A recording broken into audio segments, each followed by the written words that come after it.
Hello students, this is our 11th lecture about the subject of Greek literature. So this is a new one for me. You have already know that, and you have all the knowledge that this subject was dealt by the Ma'am Nigat, who transferred it to me. So according to my strategy to deal this very important subject,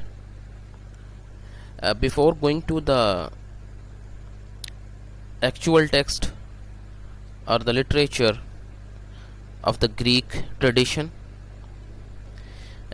we have to get the knowledge of Greek mythology, Greek traditions, as well as the concepts of gods and the worldview that was established in the Greek society. Because every piece of work that was written into the Greek society or into the Greek culture, that work had a very strong connection with the mythology, as well as tradition and the involvement of gods and goddesses belong to the Greek mythology are very important to the written work. यानी कि जो वहाँ पे जितना भी work produce हुआ है Greek tradition के अंदर, without understanding the Greek mythology as well as the concept of the gods and goddesses, के बगैर हम समझ नहीं सकते उसको. तो माइथोलॉजी का कॉन्सेप्ट होना it is a very important. और इसके साथ ही जो वहाँ पे आइडिया था ना, उनका जो यूनिवर्स का, उनका जो वर्ल्ड व्यू था, ठीक है जी, क्रिएशन ऑफ वर्ल्ड के हवाले से, और इसकी जो फंक्शनैलिटी ऑफ द वर्ल्ड जो थी उसके रिगार्डिंग जो थे उनके जो आइडियाज़, उनके जो कॉन्सेप्ट्स हैं ना, वो हमें बहुत ज़्यादा फ्लरिश मिलेंगे उनके वर्क के अंदर. फॉर एग्ज़ाम्पल, बड़ा इम्पोर्टेंट जो उनका जो एक फिगर है उनके वर्क का, वो है इडिपस रेक्स. तो इडिपस रेक्स के अंदर there are so many references that are associated with the mythology as well as the concepts of gods and goddesses. So let's we move on to the definition and the explanation of the mythology. First of all, a myth is a classic or legendary story that usually focuses on a particular hero or event and explains mysteries of nature, existence, or the universe with no true basis in fact. जी जो myth है ना जी, ये या तो classic होती है या legendary होती है. ठीक है, लेजेंडरी और क्लासिक के अंदर एक डिफरेंस है. मिथ और जो लेजेंड है ना, उसके अंदर एक डिफरेंस ये है कि जो ये हम नेक्स्ट इंशाल्लाह इसको देखेंगे भी. जो लेजेंड है उसकी जो प्रोडक्शन है, लेजेंड जो है ना, वो रियल हिस्टोरिकल इवेंट्स के ऊपर बेस्ड करता है, जबकि जो मिथ है वो सारी की सारी क्या होती है, बिलीव्स होती है, वो आइडियाज़ पर बेस करती है, वो मेटाफिजिकल होती है इन इट्ससेल्फ. ठीक है, इसलिए ये लास्ट पे कह रहा है ना, no true basis in fact, यानी कि इसके अंदर कोई भी सच्चाई जो है वो नहीं पाई जाती. लेकिन ये एक आइडिया है, ये एक बिलीव होता है, ठीक है। मिथ को आप बिलीव कह सकते हैं, जो जिसको आप कह लें कि रिलीजियस बिलीव भी इसको कह सकते हैं, कल्चरल बिलीव भी इसको कह सकते हैं, ठीक है। You can give this name as you wish, तो आप अपनी ख्वाहिश के मुताबिक इसको जो मर्जी नाम दे दें। बहरहाल ये क्या होती है, इसका फोकस इस पर्टिकुलर हीरो और इवेंट के ऊपर होता है, ठीक है जी।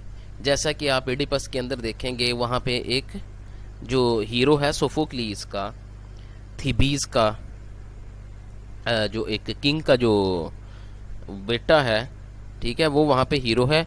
और इवेंट वहाँ पे क्या है कि he got marriage to his mother, ठीक है, and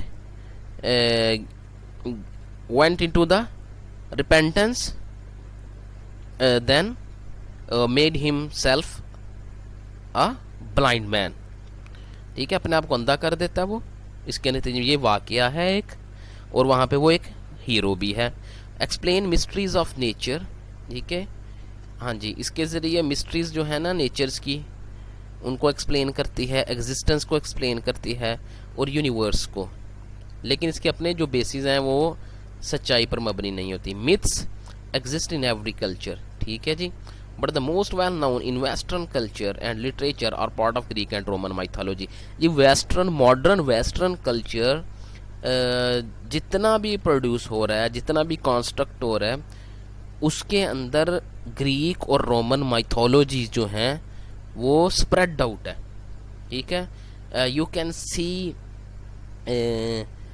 even in each passages, in every passage of the literary work।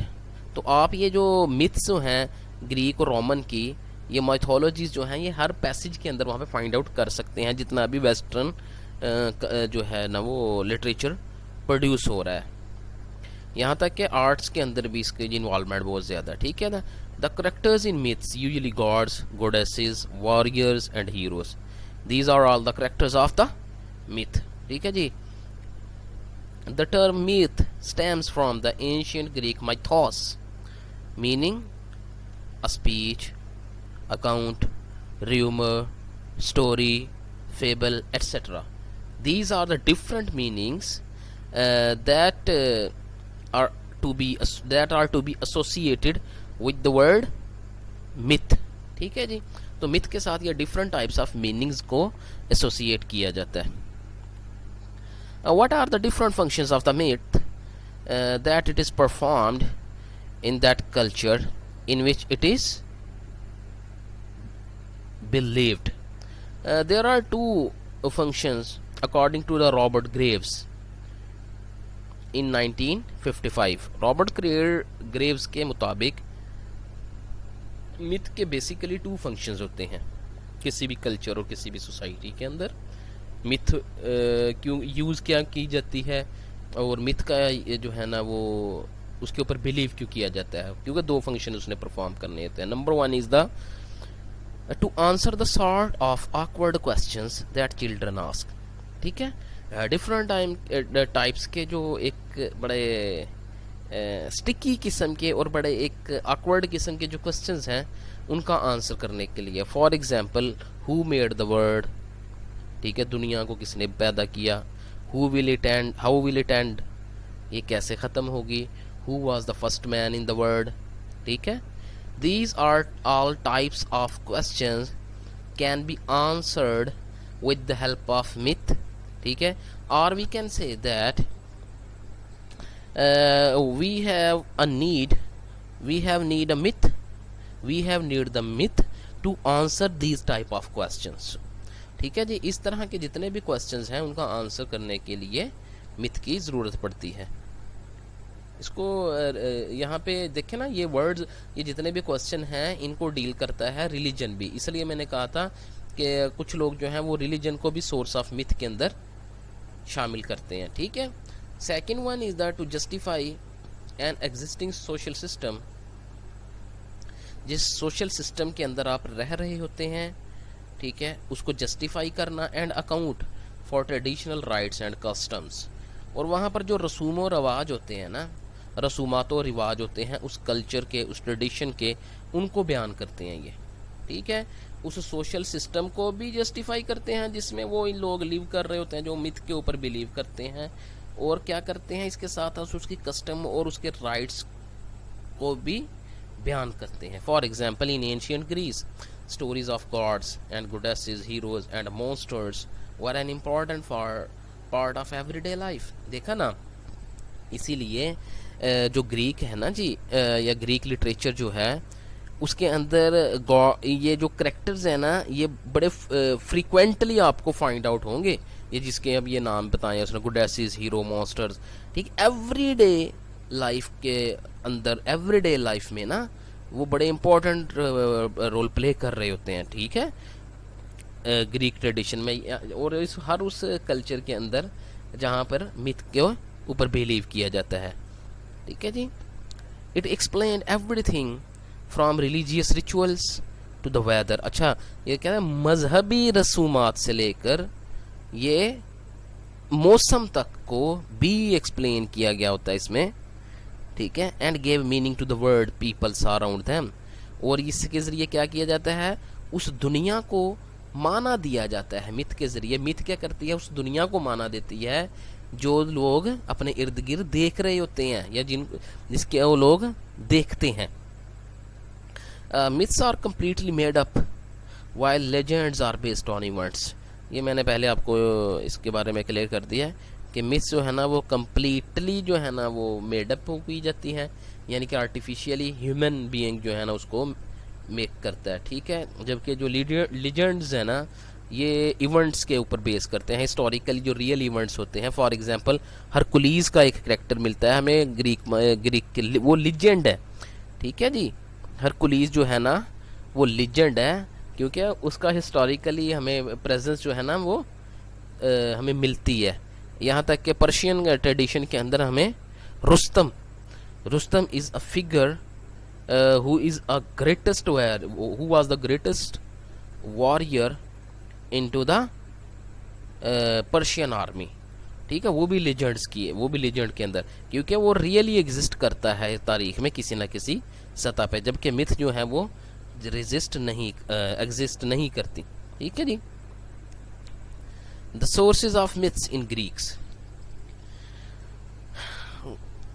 There is no single text like Bible and Vedas, ठीक है। बाइबल और वेदास की तरह कोई सिंगल टेक्स्ट नहीं है ग्रीक के अंदर मिथ का, क्योंकि इसमें क्रिश्चियन के अंदर या हिंदू ट्रेडिशन के अंदर जितने भी करैक्टर्स हैं ना वो सारे के सारे जो है ना वो वेदास के अंदर मौजूद होते हैं, वहीं से लिए जाते हैं। और बाइबल से भी, क्रिश्चियन ट्रेडिशन के अंदर बाइबल से लिए जाते हैं, ठीक है जी। जैसे कि जॉन है, और इसमें वेदास के अंदर जैसे कृष्णा का करैक्टर है, और all types of characters are taken from the Vedas as well as Bibles respectively, ठीक है जी। Earliest myths were part of oral tradition, जी। जो मिथ्स जो थी ना वो अर्लियर जो सबसे जो इब्तदाई मिथ जो थी वो ओरल ट्रेडिशन का पार्ट रही हैं।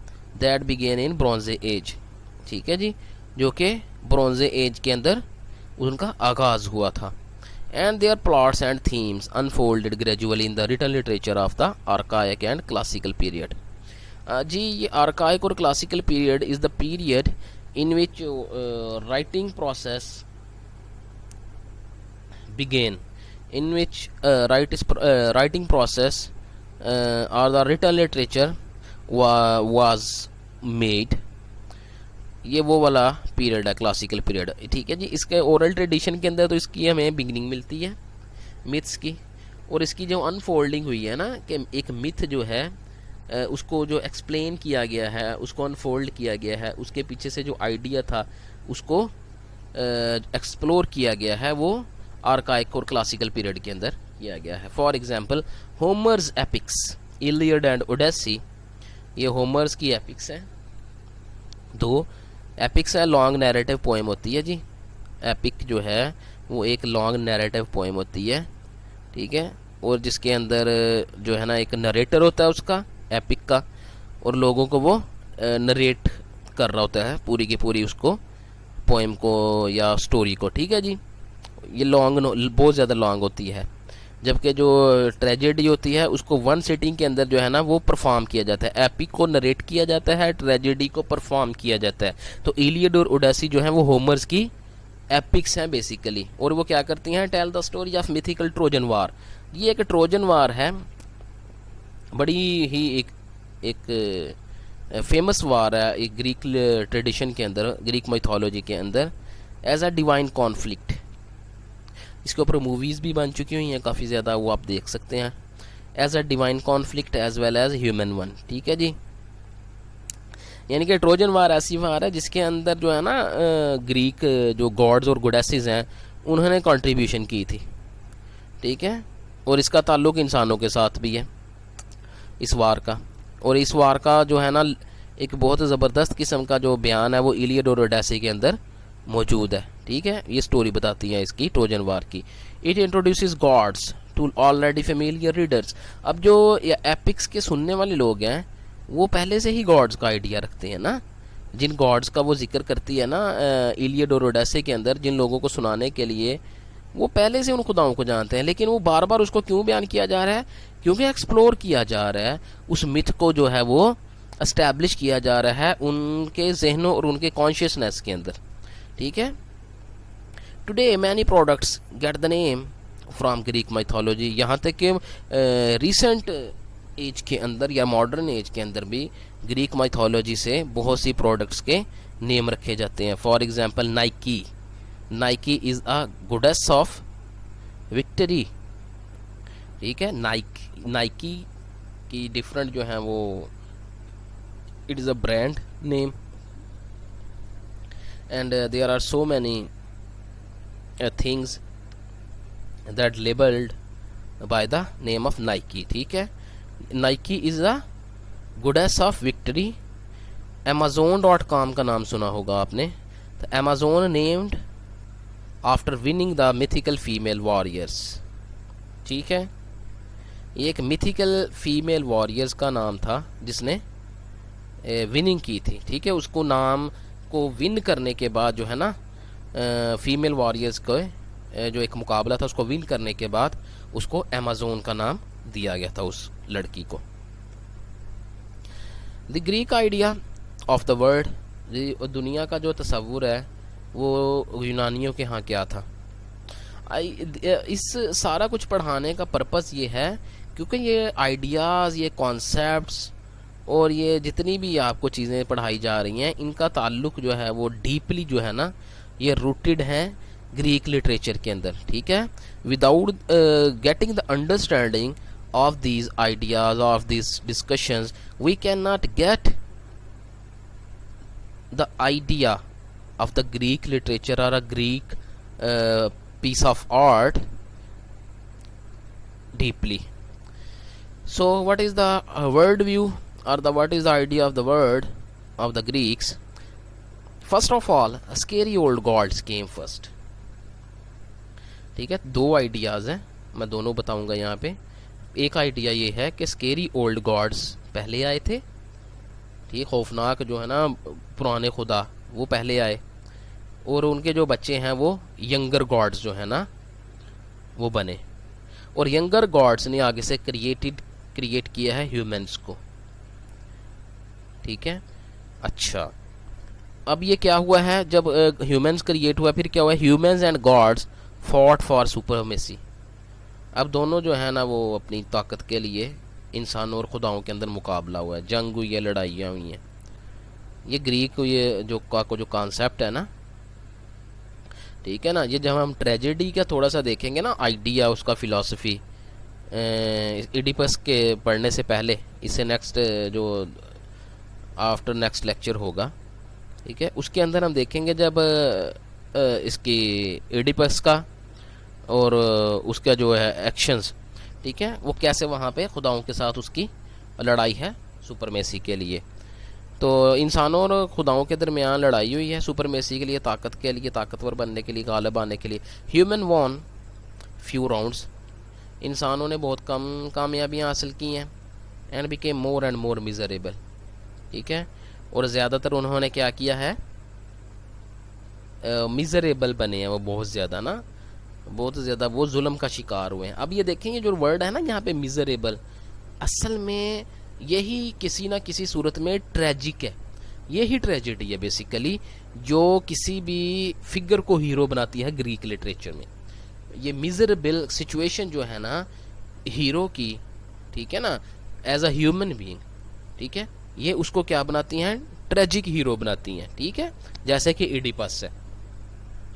यूनिवर्स वाज विद, ये सेकंड आइडिया ये है दुनिया का ग्रीक्स के यहाँ, यूनिवर्स वाज विदाउट फॉर्म, यानी कि जो कायनात थी उसकी कोई शक्ल नहीं थी।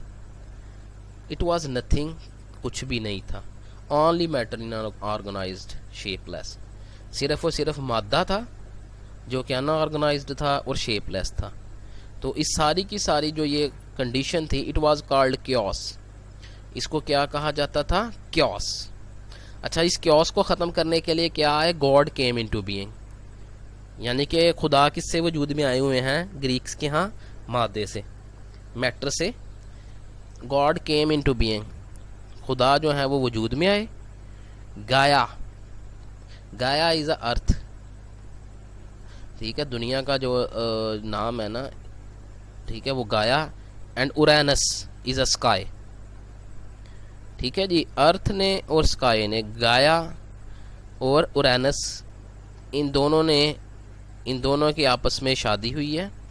और फर्स्ट जनरेशन्स जो इनसे पैदा हुई है, they are called monsters. Monsters is a figure which is a half of a human being and half of animal being, ठीक है जी, उसकी हाफ जो है वो एनिमल और हाफ जो है ना वो ह्यूमन बीइंग। ये देखें आपने उसका अंदर देखा हो अगर, इडिपस रेक्स के अंदर सिफिंक्स का एक वहाँ पे ना एक सिफिंक्स जो है ना उसका एक इवेंट है, ठीक है, जब वो मतलब है कि ब्लैक डेथ पैदा कर देती है, तो रिडल एक जो है ना वो आस्क करती है, जिसका जो आंसर है वो इडिपस करता है। तो उसकी जो आप पिक्चर्स आपको अगर फाइंड आउट हो तो वो देखें ना, वो मॉन्स्टर्स है, that is the example of monster, sphinx is a monster, ठीक है।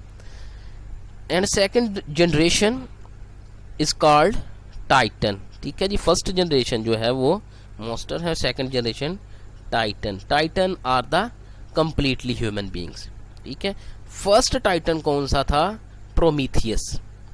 फर्स्ट टाइटन जो था ग्रीक वर्ड के अंदर, यानी कि पहला इंसान जो था ना according to the Greek tradition, was the Prometheus.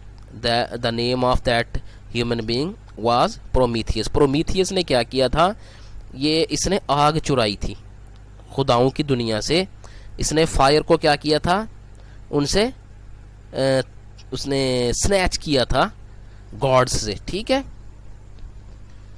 तो this is a minor concept of the Greek mythology. If you have any queries, you can ask me on my WhatsApp.